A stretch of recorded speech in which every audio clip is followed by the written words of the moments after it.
అందరికీ praise lord. దేవుని నామానికి మహిమ కలుగును గాక. మీరందరూ బాగున్నారు కదా? మీరు పెడుతున్న ప్రతి ప్రార్థన రిక్వెస్ట్కి అనేది మేము ప్రార్థన చేస్తూ ఉన్నాం. మా ఆశ అంతా ఒకటే, ఎక్కడైతే మీరు తృణీకరించబడ్డారో, ఎక్కడైతే వెలివేయబడ్డారో, ఎక్కడైతే గుండెలు పగిలేలాగా ఏడ్చారో అదే స్థలాల్లో నా ప్రభు మీ అందరిని హెచ్చించబోతున్నారు. విశ్వాసంతో ప్రార్థన చేయండి. ఘనమైన విజయాలు ఖచ్చితంగా నా ప్రభు మీ అందరికీ దయచేస్తారు. God bless you all. ఈరోజు చాలా ప్రాముఖ్యమైన వీడియో ఇది. ఇప్పటిదాకా మేము ఏ వీడియోస్ అప్లోడ్ చేసినా వీటిని షేర్ చేయండి అని ఎప్పుడు ఎవరిని అడగలేదు, కానీ ఈ వీడియో మాత్రం సేవకులకు, సంఘ విశ్వాసులకు అందరికీ షేర్ చేయాలని ప్రభుపేట మనవి చేస్తున్నాను. ఎందుకంటే కొన్ని పరిస్థితుల మధ్యన మేము వెళ్ళాల్సి వస్తూ ఉంది. గత నెల బహ్రెయిన్ దేశంలో ఆ యుద్ధ వాతావరణంలో మేము ఉండిపోయాం. అక్కడ నుంచి దేవుని కృప ద్వారా, మీరు అందరూ చేసిన ప్రార్థన ద్వారా దేవుడు మమ్మల్ని క్షేమంగా ఇండియాకి తీసుకొచ్చారు. కొన్ని అనుకోని కారణాల వల్ల నా ఫోను రీసెట్ అయిపోయింది. మొత్తం కాంటాక్ట్స్, అలాగే నేను ఎవరికైతే డేట్స్ ఇచ్చానో సభల నిమిత్తం అవన్నీ కూడా చెరిగిపోయాయి.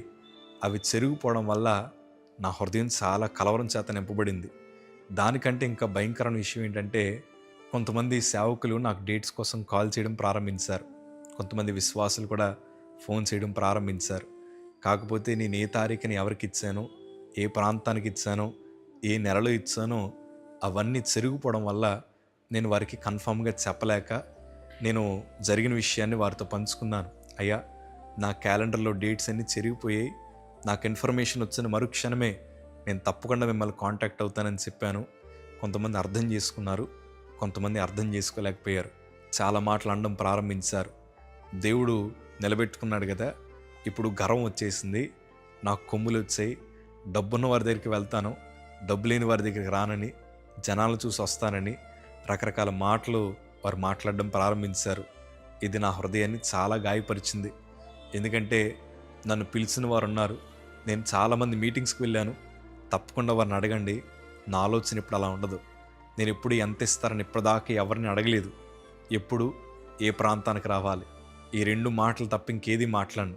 వారు నన్ను కనీసం ఏం తింటారా అని అడిగినా కూడా నేను ఆలోచించి ఏమొద్దయ్యా, నాకు ఫ్రూట్స్ ఉంటే చాలు, లేకపోతే నాకు చిన్నగా ఏం పెట్టినా పర్లేదయ్యా, మీరు ఏమీ కష్టపడద్దు అన్న మాట తప్ప నాకు అది తింటాను, ఇది కావాలి, అది తెప్పించనని ఎప్పుడు ఎవరిని డిమాండ్ చేయలేదు. నా హృదయం మీద నా ప్రభు చూస్తున్నాడు. ఈ మాటని హృదయంలో నుంచి ఒక దైవజనుడిగా చెప్తూ ఉన్నాను. ఎప్పుడు ఏది ఆశించలేదు. నేను ఫోన్లు ఎత్తకపోవడం వల్ల, మీకు డేట్స్ ఇవ్వకపోవడం వల్ల నాకు తెలుసు మీ హృదయం చాలా గాయపడిందని. కానీ వాస్తవానికి ఇది నా క్యాలెండర్ అంతా చెరిగిపోయింది. ఒకవేళ మీ హృదయాన్ని గాయపరిస్తే నా నిండు మనసుతో మిమ్మల్ని క్షమాపణ అడుగుతున్నాను, నన్ను క్షమించండి. ఎందుకంటే నేను దైవజనుడినే. నేను సభలు పెట్టుకున్నప్పుడు అవి ఎంత ఖర్చుతో కూడినవో, లేకపోతే ఎన్ని పనులుంటే నాకు తెలుసు. మీకు కూడా చాలా భారం ఉంటుంది.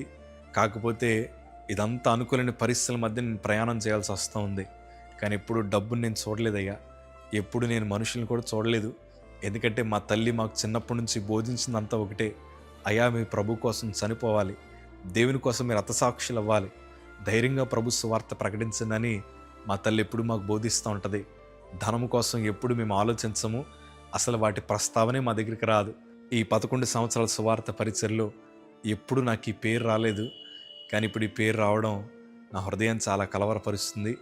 అసలు ఈ వీడియోని ఎందుకు షేర్ చేయమంటున్నానంటే, నేను వస్తున్నాను, ఆల్రెడీ మీ సంఘాల్లో కొంతమందికి అనౌన్స్ చేసి ఉంటారు. నేను ఈ ఏప్రిల్ నెలలో వస్తున్నానని, మే నెలలో వస్తున్నానని. ఆఖరికి నేను కువైట్ దేశానికి కూడా డేట్స్ ఇచ్చాను. అవి ఎప్పుడు కూడా నాకు ఇప్పుడు గుర్తులేవు, ఎందుకంటే క్యాలెండర్ అంతా చెరిగిపోయింది. సో అలాంటి వారు ఎవరన్నా ఉన్నా దయచేసి నేను మీకు డేట్స్ ఇస్తే అది ఈ కమెంట్లో మెన్షన్ చేయొచ్చు, లేదా మీరు మాకు ఫోన్ చేసి అయ్యా పలానా తారీఖు మీరు నాకు డేట్ ఇచ్చారని మీరు మాట్లాడచ్చు. ఎందుకంటే నా పరిస్థితి అసలు బాగాలేదు. ఇప్పుడు మనసులో చాలా వేదన ఉంది. ఎందుకంటే ఈ 11 సంవత్సరాల సేవా జీవితంలో దేవుని దృష్టిలో ఒక నమ్మకమైన సేవకుడిగా పేరు సంపాదించాలన్న ఆలోచన తప్ప ఇంకే ఘనత కోసం, ఏ డబ్బు కోసం, లేకపోతే ఏ పదవుల కోసం ఎప్పుడు నా ఆలోచన లేదు. ఇప్పుడే కాదు, నా జీవిత కాలం అంతా, నా తుది శ్వాస విడిచేదాకా ప్రభు దృష్టిలో సేవకుడిగా ఉండాలన్న ఆలోచన తప్ప మరి ఆలోచన నాకు లేదండి. ఎందుకంటే కొన్ని మాటలు నా హృదయాన్ని చాలా బాధపడుతూ ఉన్నాయి. మీరు అందరూ అర్థం చేసుకోండి. నేను ఫోన్లు ఎత్తలేదంటే నాకు గర్వం వచ్చిందని కాదు, ఎందుకంటే ఎప్పుడే డేట్స్ ఇచ్చానో నాకు అసలు గుర్తే లేదు. సో దయచేసి ఈ విషయంలో కొంతమంది నాకు సహకరించాలని, కొంతమంది ఒకవేళ నేను డేట్స్ ఇస్తే వాటిని నాకు గుర్తు చేయాలని నా హృదయపూర్వకంగా మనవి చేసుకుంటూ ఉన్నాను. కొంచెం ఎవరన్నా తొందరపడి ఏమన్నా అంటే కొంచెం దయచేసి మీరు వారికి సమాధానం చెప్పండి. అయ్యా, నా క్యాలెండర్ చెరిగిపోయింది, కాంటాక్ట్స్ చెరిగిపోవడం వల్ల చాలా కష్టమైపోతుంది నాకు. సో మీరు జ్ఞాపకం చేసుకోండి. ఎందుకంటే దేవుని వాక్యాలు ఎప్పుడు నేను ఆలోచించే మాట అంతా ఒకటే. మత్తయి సువార్త 5వ అధ్యాయము 10వ మాట చదవగలిగితే, నీతి నిమిత్తము హింసింపబడు వారు ధన్యులు, పరలోక రాజ్యం వారిది. ఎందుకంటే పరలోక రాజ్యాన్ని సంపాదించాలన్న ఒకే ఒక ఆలోచన మాత్రమే ఉంది, కానీ ఈ లోకంలో ఏదో సంపాదించాలన్న ఆలోచన నాకు ఎంత మాత్రం లేదు. ఎందుకంటే చాలామంది ఏమన్నారంటే, డబ్బున్న సేవకులు పిలిస్తేనే వస్తాడంటున్నారు. అయ్యా, అక్కడికి వెళ్ళాలి ఇక్కడికి వెళ్ళాలని డిసైడ్ చేసుకోవడానికి ఆ సువార్త నాది కాదు, ఆ పరిచర్య అంతా దేవునిదే. ప్రభు ఎక్కడికి పంపిస్తే అక్కడికి వెళ్ళాలి, కానీ వేరే ప్రాంతాన్ని లేకపోతే వేరే మీటింగ్స్ని సెలెక్ట్ చేసుకునే అధికారం నాకు లేదు. దయచేసి కమర్షియల్గా ఉంటున్న సేవకులతో నన్ను అస్సలు పోల్చకండి. ఎందుకంటే కొంతమంది సేవకులు అక్కడికి వెళ్తారు, కొన్ని చోట్లకి రారని వారికి పేరుండొచ్చేమో, కానీ నాకు ఆ సెలక్షన్ ఆప్షన్స్ నాకు లేవు. ఎందుకంటే నేను ప్రకటిస్తున్న సువార్త అది నాది కాదు, అది దేవునిది గనక ఆయన ఎక్కడికి పంపిస్తే అక్కడికి నేను వెళ్ళాలి. అది పూరుపాక అవ్వచ్చు, లేకపోతే అడవులు అవ్వచ్చు, లేకపోతే సముద్ర తీరాలు అవ్వచ్చు, ఏ ప్రాంతమైనా నాకు సెలెక్ట్ చేసుకునే ఆప్షన్ లేదు. ఎందుకంటే ఆయన నా యజమానుడు, ఆయన ఎక్కడికి పంపిస్తే అక్కడికి వెళ్ళాలి. ఆలోచనతో ఎప్పుడు బ్రతుకుతున్నాను, కానీ కొన్ని ప్రాంతాలకి, సెలెక్టెడ్ ప్రాంతాలకి నేను వెళ్ళాలన్న ఆలోచన నాకు ఎప్పుడు లేదండి. ఎందుకంటే లాస్ట్ ఇయర్ 2 years బ్యాక్ నుంచి దుబాయ్ నుంచి వేరు దేశాల నుంచి అవకాశాలు వస్తున్నా ప్రభు చిత్తం కాలేదు కాబట్టి నేను వెళ్ళలేదు. కానీ ఒకవేళ ధనం వైపు, ఘనత వైపు చూస్తుంటే ఈ పాటికి చాలా ప్రాంతాలకి నేను తిరుగుదును. నేను ప్రభు దగ్గర కనిపెడతాను, ఆయన వెళ్ళమంటే వెళ్తాను. సో దయచేసి కొంతమంది అంటున్న మాటలు బట్టి నాకు ఎప్పటికీ చాలా వేదన ఉంది. దయచేసి ఒకవేళ ఈ విషయంలో నేనేమన్నా తప్పుగా మాట్లాడుంటే నన్ను క్షమించండి. ఎందుకంటే సేవ భారం ఏంటో నాకు తెలుసు.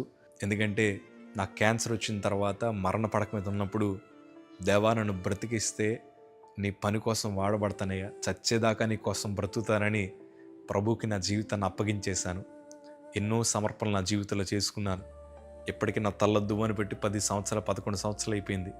నా మొక్క మీద పౌడర్ రాసి 11 సంవత్సరాలు అయిపోయింది. మా సంఘ బిడ్డలు 100 రూపాయలు చొక్కా ఇచ్చినే వేసుకుంటాను నేను. ఎందుకంటే నాకు తెలుసు నా బ్రతికేంటో, నా విలువేంటో. ఈరోజు నేను ఈ స్థితిలో ఉన్నానంటే అది కేవలము దేవుని కృప మాత్రమే. నాకు తెలుసు నేను ఏ స్థితి నుంచి బయటకు వచ్చాను. నేను ఎప్పుడు గర్వాన్ని చూపించను. ఒకవేళ నాలో గర్వం ఉందని ఒకవేళ మీకు అనిపిస్తే దయచేసి నన్ను క్షమించండి. నా కోసం మీ ప్రార్థనలు జ్ఞాపకం చేసుకోండి.